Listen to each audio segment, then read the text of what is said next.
Coming to second news. ఏపీలో medical కాలేజీల చుట్టూ రాజకీయ రచ్చ నడుస్తోంది. 17 మెడికల్ కాలేజీలు తీసుకొచ్చి ఒక్కో కాలేజీకి 500 కోట్లు ఖర్చు పెట్టామని వైసీపీ చెబుతుంటే పునాది రాయి వేస్తే పనైపోయినట్టేనా? అసలు ఎక్కడ ఆ కాలేజీలు అంటూ కూటమి నేతలు కన్నెర్ర చేస్తున్నారు.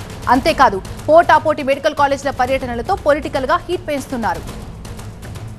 శ్రీ సత్యసాయి జిల్లా పెన్నికొండలోని మెడికల్ కాలేజ్ పనులను పరిశీలించారు మంత్రి సవిత. గత ప్రభుత్వం నిర్మించిన కాలేజ్ ఎంత బ్రహ్మాండంగా ఉందో అంటూ పిల్లర్స్ చూపిస్తూ సెటర్స్ వేశారు ఆమె. 500 కోట్లు ఎక్కడ ఖర్చు పెట్టారు, హాస్టల్ బిల్డింగ్స్ ఎక్కడ కట్టారు చూపించాలంటూ వైసీపీపై విరుచుకుపడ్డారు ఆమె. జగన్ అసెంబ్లీకి వస్తే అన్ని విషయాలు కళ్లకు కట్టినట్టు చూపిస్తామంటున్నారు మంత్రి సవిత. ఆహో ఓహో స్టీలు ఇదేనేమో చూడండి, మరి ఆహో ఓహో బిల్డింగ్లు ఇవేనేమో చూడండి, మరి మెడికల్ కాలేజు, మెడికల్ హాస్పిటల్లో ఇంత బ్రహ్మాండంగా రెడీ అయిందో. మరి జగన్మోహన్ రెడ్డి గారు కూడా ఒకసారి విజిట్ చేసి జగన్మోహన్ రెడ్డి గారు ట్రీట్మెంట్ ఇక్కడే ఇప్పిస్తాం. ఇటు నర్సీపట్నం మెడికల్ కాలేజ్ ని పరిశీలించారు వైసీపీ నేతలు. దాదాపు పూర్తి కావచ్చిన నిర్మాణాలను అర్ధాంతరంగా ఆపేశారని ఆగ్రహం వ్యక్తం చేశారు. వైసీపీ హయాంలో రాష్ట్రానికి 17 మెడికల్ కాలేజీలు తీసుకొచ్చి 5 కాలేజీలని జగన్ హయాంలోనే ప్రారంభించామంటున్నారు మాజీ మంత్రి గుడివాడ అమర్నాథ్. పనులను పూర్తి చేయలేక ప్రైవేట్ పరం చేస్తామంటే ఊరుకునే ప్రసక్తే లేదంటున్నారు. ముఖ్యమంత్రిగా పనిచేసినప్పుడు ఎందుకు రాలేదు మీకు ఈ ఆలోచన? ఎందుకు ఒక ప్రభుత్వ మెడికల్ కాలేజ్ స్థాపించాలనేటువంటి ఆలోచన ఎందుకు రాలేదు? పేదవాడికి వైద్య విద్యని అందుబాటులో తీసుకురావాలన్నటువంటి ఆలోచన ఎందుకు రాలేదు? ప్రభుత్వానికి ప్రైవేట్ వారంటే మొగ్గు, కార్పొరేట్ వారంటే మొగ్గు, క్యాపిటలిస్టులు అంటే మొగ్గు, ఇవన్నీ చేసి ఈరోజు దారాదత్తం చేసేటువంటి ప్రయత్నం చేస్తూ ఉన్నారు. ఇక ఇదిలా ఉంటే అప్పట్లో మాజీ మంత్రి జగన్ మాజీ సీఎం మాట్లాడినటువంటి వ్యాఖ్యలు ఇప్పుడు వైరల్ అవుతున్నాయి. అంతేకాదు దీనిపై మంత్రి సత్యకుమార్ సైతం ఆగ్రహం వ్యక్తం చేశారు. వైద్య రంగాన్ని నిర్లక్ష్యం చేసినటువంటి వైసీపీకి అసలు మాట్లాడే అర్హతే లేదంటున్నారు మంత్రి సత్యకుమార్. పులివెందుల మినహా మిగతా కాలేజీ అన్ని కూడా ఇప్పటి వరకు పూర్తి కాలేదని చెప్తున్నారు. టెండర్స్ వేయొద్దని జగన్ బెదిరిస్తున్నారని మంత్రి మండిపడ్డారు. 4 గోడల మీద కూర్చొని మాట్లాడితే ప్రయోజనం ఏంటి? అసెంబ్లీకి రండి అని. అసెంబ్లీకి రండి. మీరు చెప్తున్న మీ వాదనలో పస ఉందని మీకు అనిపిస్తే, మీరు చెప్తున్న దాంట్లో సత్యమే ఉంటే మీరు అసెంబ్లీకి వస్తే అసెంబ్లీలో చర్చ పెడితే వాస్తవాలు తెలుస్తాయి. నేను 17 కళాశాలలు తెచ్చాను, 17 కళాశాలలు తెచ్చాను గతంలో రాలేదు. నరేంద్ర మోడీ గారు అధికారంలోకి వచ్చిన తర్వాత, ప్రధానమంత్రి అయిన తర్వాత విద్య మీద ప్రధానంగా దృష్టి పెట్టి దేశవ్యాప్తంగా మెడికల్ కాలేజీల సంఖ్యని 380 నుంచి 780కి తీసుకెళ్లడం జరిగింది. ఎంత బరిదగిచ్చారంటే బెదిరిస్తున్నాడు. మీరు టెండర్లు పార్టిసిపేట్ చేయకండి, టెండర్లు పార్టిసిపేట్ చేసి నేను రద్దు చేస్తానని. ఎవరు ఏదైనా రాష్ట్రం ఏమైనా ఒక అబ్బ సొత్త ఇష్టం వచ్చినట్టు మీరు టెండర్లు రద్దు చేస్తాము మీకు ఎవరికి బెదిరించడానికి. పూర్తి అప్డేట్స్ అందించడానికి మా ప్రతినిధి సత్య లైవ్ లో ఉన్నారు. సత్య, అసలు ఏం జరుగుతోంది? ఏపీలో మెడికల్ కాలేజీల చుట్టూ రాజకీయ రచ్చ నడుస్తోంది. ఇక ఈ నేపథ్యంలో ఓల్డ్ వీడియోలు సైతం ఇప్పుడు వైరల్ అవుతున్నాయి. అండ్ అంతేకాదు గ్రౌండ్ రియాలిటీలో ఏం తేల్చారు? పూర్తి అప్డేట్స్ ఏంటి?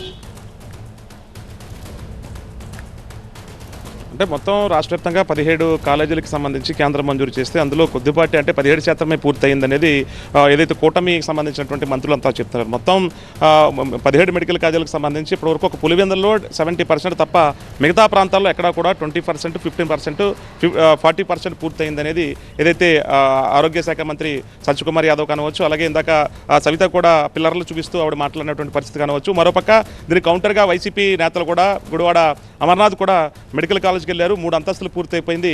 ఏదైతే రాష్ట్రానికి అప్పులు చేసే బదులు ఇలాంటి వాటికి కేటాయిస్తే భవనాలు పూర్తవుతాయి అనేది వైసీపీ వెర్షన్. మరోపక్క మాజీ సీఎం జగన్ చేసినటువంటి ఏదైతే కీలకమైనటువంటి వ్యాఖ్యలు ఉన్నాయో, ఎవరైనా టెండర్లకి వెళ్తే మాత్రం మళ్ళీ ఇది ప్రభుత్వ పరం చూస్తుంది, ఎందుకంటే ప్రైవేట్ పరంగా దీన్ని ఒప్పుకోమంటూ కూడా దీన్ని వ్యతిరేకిస్తామని వైసీపీ నేతలు చెప్పడం, మరోపక్క జగన్ కూడా వ్యాఖ్యలు చేయడంతో ఇటు ఘాటుగా స్పందించారు ఇటు మంత్రులు కద్దుల దుర్గేష్తో పాటు, అలాగే కొంతమంది సీనియర్ నేతలంతా కూడా. అయితే ప్రైవేట్ పీపీపీ విధానంలో కూడా ఏదైతే పబ్లిక్ ప్రైవేట్కి సంబంధించినటువంటి విధానంలో ప్రభుత్వం దాదాపుగా కొన్నేళ్ల పాటు మాత్రమే ఇది లీజ్ పద్ధతిలో వెళ్ళినప్పటికీ కూడా ప్రముఖులకు, ఎవరైతే నిపుణులైనటువంటి వాళ్ళకి మాత్రమే కొన్ని పద్ధతుల్లో వెళ్ళాలి కాబట్టి వాళ్ళకి ఇస్తే ఖచ్చితంగా విద్యార్థులకి న్యాయం జరుగుతుంది, ఇటు రాష్ట్ర ప్రభుత్వానికి న్యాయం జరుగుతుంది. కనుక మొత్తం పూర్తి పర్యవేక్షణ అంతా కూడా రాష్ట్ర ప్రభుత్వం చేతిలో ఉంటుంది. కాబట్టి కావాలనే వైఎస్ఆర్సీపీ సంబంధించినటువంటి నేతలంతా కూడా అసత్య ప్రచారం చేస్తున్నారు.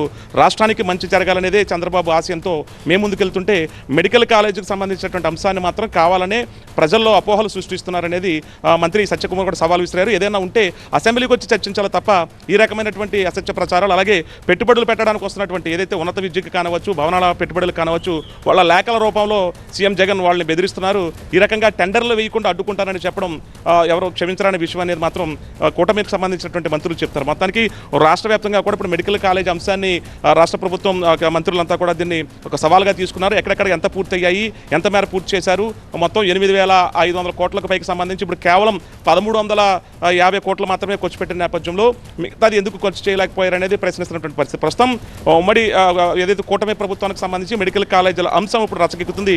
అటు వైసీపీ శ్రేణులు మాత్రం క్షేత్రస్థాయిలో మేము అన్ని మెడికల్ కాలేజీలకు వెళ్ళి దీన్ని ఉద్యమాలా తీసుకుంటాము, ఖచ్చితంగా ఈ విధానాన్ని ఏదైతే పీపీపీ మోడల్ విధానం ఏదైతే ఉందో దాన్ని పూర్తిగా వ్యతిరేకిస్తున్నాం అనేది మాత్రం వైసీపీ నేతలు చెప్తున్నారు. చూడాలి మరి దీన్ని ఎలా ఏ రకంగా కూటమి నేతలు తీసుకుంటారు.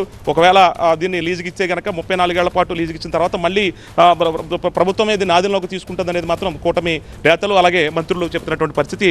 మరి ఈ రకంగా వైసీపీ నేతలు దీనికి ఏ రకంగా తీసుకుంటారనేది చూడాలి. Right, thank you Satya.